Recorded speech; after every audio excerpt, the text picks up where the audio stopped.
Another seizure of drugs in Guinea-Bissau. This time, some marijuana and a little cocaine. Not much, but this small West African country is fast becoming notorious for drug trafficking. Part of the problem is in the fragile political landscape. In early March, the president was assassinated, and cartels have been quick to take advantage of the instability. Tous les pays de notre sous-région sont les cibles des narcotrafiquants.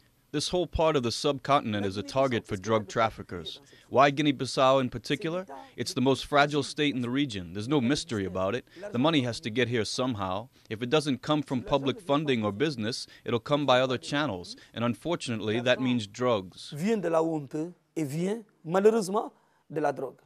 The drugs from South America come into the country through the BARBOSA archipelago, a string of more than 80 islands which is impossible to monitor. They're shipped out again for Europe via Senegal or North Africa.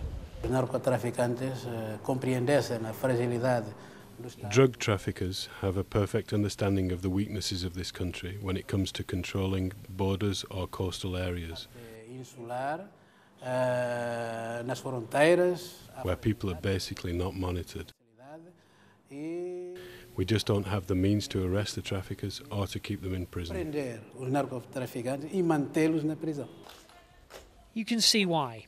The prison was destroyed during the Civil War 10 years ago and still hasn't been rebuilt. There isn't a huge supply of prisoners though.